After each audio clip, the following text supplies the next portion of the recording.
Perek HaMoicher SPINA Daf Pei, sponsored the Refuah Shlema for Bava Basra Rivka. We begin with the Mishnah. Number 1. Based on a brisa, the first ruling in the Mishnah is one who purchases use of a dovekat for a year must provide the mother bird's mate, the first pair of doves, as companions for her, so she continues to roost in this dovekat. In addition, the daughter's mate and one pair she produced to remain as her companion. She does not attach herself to her mother. Number 2. One who purchased the use of a beehive takes 3 swarms of bees, and then the seller is misares. He cuts off. Rabbi Yehuda Mar Shmuel explains the seller feeds them mustard. The bitter taste in their mouths causes them to eat honey in the hive. They stop mating to produce more honey. Rabbi Yochanan explains the buyer takes 3 swarms on an alternating basis so that the seller gets equal qualities, some superior and some inferior bees.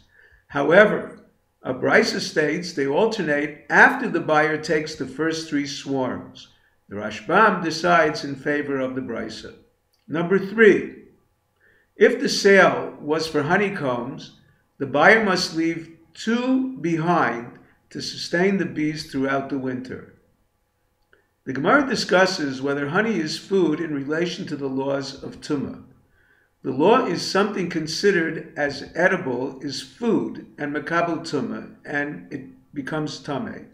Anything else requires intent to eat for it to be makabel Tumah. Rav Kahana holds bee honey is food even though it is also eaten by bees. It does not require intent. There are 2 brises that discuss the law of honey in relation to the law of tumas ochlin, food contamination.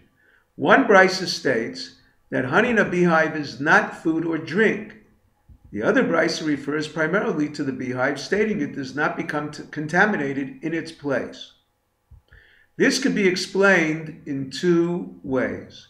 It could mean that honey does not contract tumah unless one intends it to be used for human consumption because it is bee food, or it is similar to the beehive, legally land, so the honey in it does not contract tumah. Abai explains the brisa, it is not food or drink, refers to the 2 combs placed in the hive to sustain the bees during the winter. Rav explains the brisa that states it is not food or drink is Rebbe Eliezer.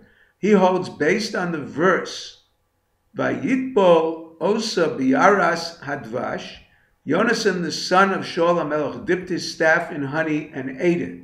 Rabbi Eliezer wonders why the additional term, the forest of honey. He explains that it compares honey to land. Rav Kahana holds like the Chachamim that disagree with this analogy. They hold honey is food, but honey in a hive is classified as land. A challenge to Rava. The Gemara brought a 3rd brisa stating honey oozed from a hive is not food or drink. This brisa contradicts Rava. Only when honey is in the hive is it legally land. The Gemara suggests 2 solutions. Number 1, Rav Zavid explains the brisa's case where it oozed onto a repugnant vessel, making it not normally edible. Number 2, Rav Acha Bar Yaakov explains the brisa's case where it oozed onto splinters. It remains food on a repugnant vessel. He can scrape it off. The Gemara concludes with a brisa supporting Rav Kahana. The next ruling in the Mishnah is one who purchases an olive tree for lumber can only cut it to the lowest 2 branches in order for it to grow back. The Gemara discusses how much can be cut from other trees. Number 1, a sycamore never cut. A purchaser must leave 3 tvachim, 2 for 1 already cut. Although a Mishnah states one can cut it ground level during the sabbatical year because it harms the tree, above it is questionable whether it will regenerate or not. Number 2, vines and reeds can be cut only from the lowest knot up.